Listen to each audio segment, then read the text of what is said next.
So I want to make a video on how to restore the rear suspension 67 Cadillac, replace the bushings on the control arms. In my case, I'm going to put some springs under there. My springs are sagging really bad. You can see they got helpers on there. But in order to change the bushings on the rear end of this car, basically there's just a bolt in each end of the control arm, and you got to take the bolt out. And the control arms are angled in such a way that the rear end stays centered, so there's no other parts except for upper and lower control arms. Here's the lower. The lower is longer.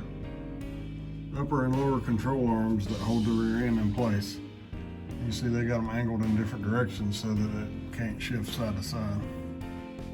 But it's really not very complicated. I'm probably going to do a little more in depth on mine and probably clean the rear end up and paint it and everything while I got it apart, just to try to finish it up. While I'm working on it, I'll probably paint the area up above the rear end too and clean it up with a wire wheel while I've got the parts taken off, just to simplify it. But anyway, I'll try to do step by step so you guys can see what it's consisting of. I'll probably take the drive shaft off since I'm planning on dropping the rear end completely. The drive shaft on these cars are pretty easy to take off. There's just 4 bolts on the bottom here. On this flange you take loose. You take the 4 bolts loose and the back of the drive shaft drops down. You just pull the other end out of the transmission. Anyway. So the first thing I'm going to do is take the shocks off. You see there's 1 bolt at the bottom and there's a bolt that runs through at the top. See it there. There's a bolt that runs through it at the top. Yep. And that's pretty much it. So these are the control arms from my parts car. I've already replaced the bushings in this one and painted it and everything. You see the longer ones are for the bottom, and I don't think there's no difference in them left to right that I can tell. They're pretty much identical. So anyway, there's a couple different ways you can remove the bushings. One way you can do it, I've heard is the easiest. I haven't done it yet, but take a drill and drill through here all around the sides and just pop the rubber out. And then you just have to get the outer bushing shell off. Some people use a sawzall. I probably won't use a sawzall. I'll probably take a chisel and bend it. But I don't want to take a chance on cutting my control arm.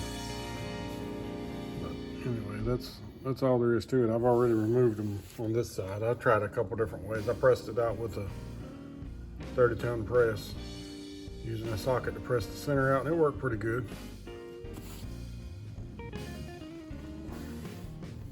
Anyway, I'll try to show some of the ways that I'm doing it.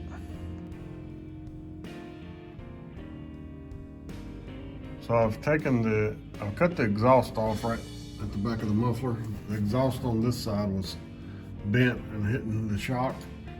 And I don't like the way they routed the exhaust on the back of the car, so I'm going to end up having it redone.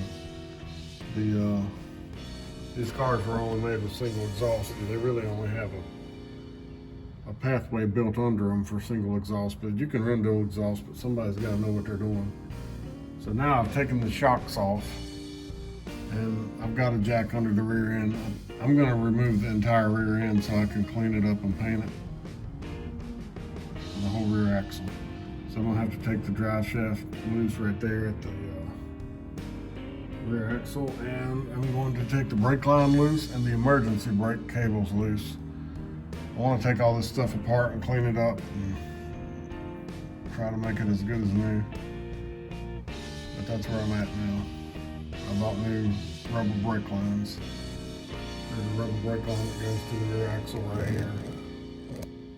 So it's all new. So it's really not that complicated to remove this rear axle. Hardest part's dealing with old rusty parts.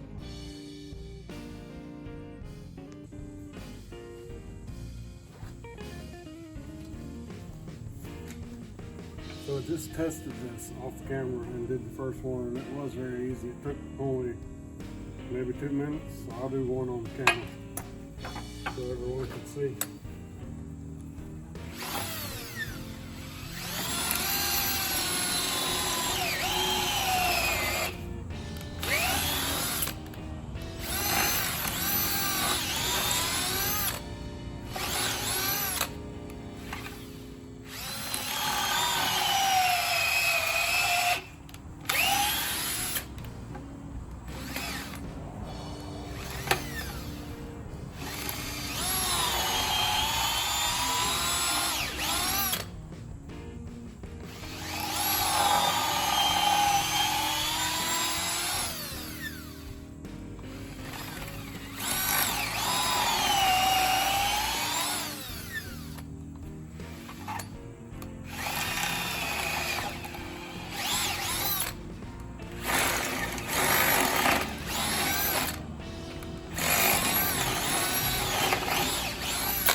Then flip it over and do the other side.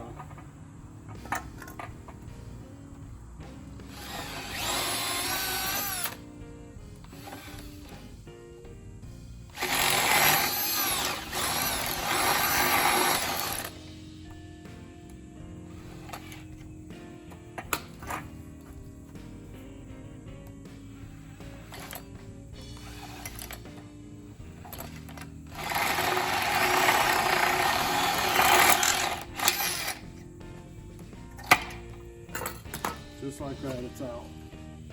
Now, you have to take this part out too.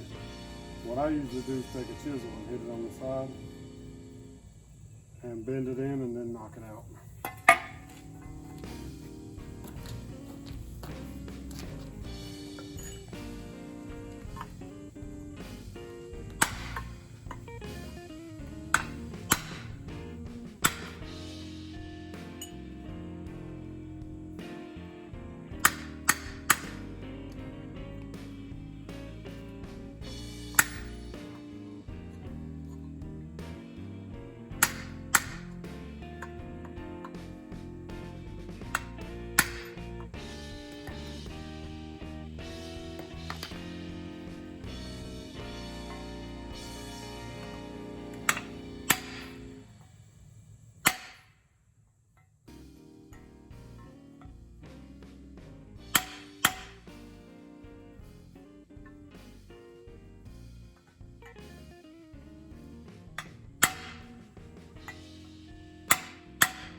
So now I'm to the point of putting the new bushings in.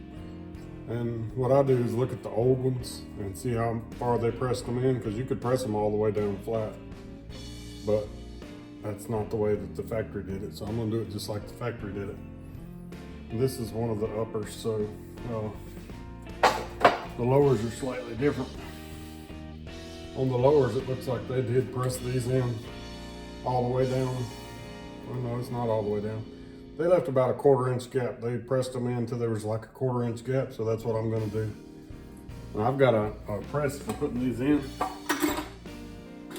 You might not have a press, but what I did make is some spacers to stick in here so that I don't collapse the control arm too much. And you can make these. I made that out of a piece of pipe. But so what I use to press mine in is a big socket, and I'll put it over top of this pipe, and I'll just bring it down and press it in until I have about a 1/4 inch left. Just like what we're talking about.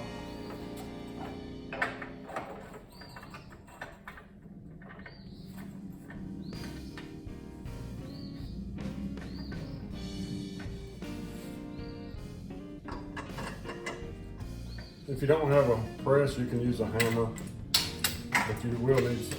I've used hammers and sockets on a lot of them, but you do need something to push it down into.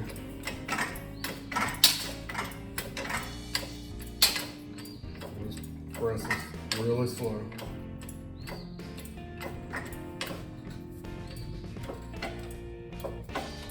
But you want it to be on something flat so that it presses down evenly. You see it's pressing right in. If you feel too much resistance, then you know you've got something wrong, but this thing's pressing in really easily. Which is what I would expect. And I'll press it down until I have about a 1/4 inch sticking out, and then I know I've got it where I want it.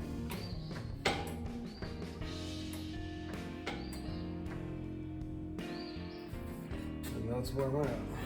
So then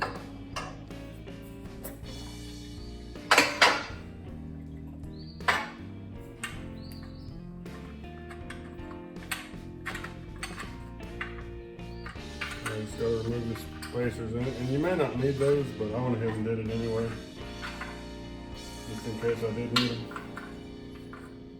I didn't want to collapse the arm, but you can see I'm actually a little closer than a 1/4 inch, so I can press it back out a little bit to even it up, but it really doesn't matter a whole lot. But I try to make them as close to the way the factory did them as possible, and then we'll just put these in there and do the other side.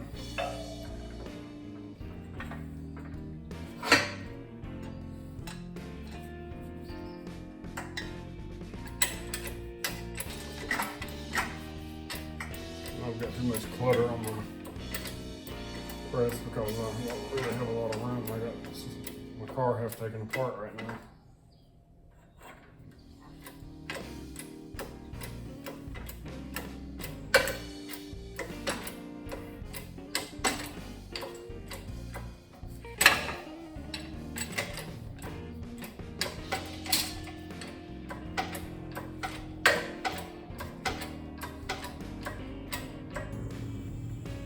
Alright, so I cleaned all the rear end, got all the dirt and rust off of it as good as possible, and I painted it with POR 15, and it takes about overnight to dry. Paint is really good, it dries really hard. So I've got the control arms back on now, and I did it completely by myself, just so you know it is possible to do by yourself. It'd probably be nice to have a second person, but it's not that big a deal. I started off putting the lowers on first, and then I put the uppers, but I connected all four to the car first, and then I connected the lowers on the axle. So the next thing I'm gonna do is put the springs on. I've got new springs. I may end up eventually doing something else, but right now I'm just gonna go with springs. Maybe put air out eventually. Anyway, that's what we got to do now. I'm going to reuse the same rubber pieces that are on each end of the springs. So I'm going to put the springs on, raise it up into place, and then put the shocks on there, and that keeps it from falling down. And I'm going to reconnect the brake line. You don't have to take your rear axle out when you do this. I just did it so I could clean it up and kind of clean up the whole area.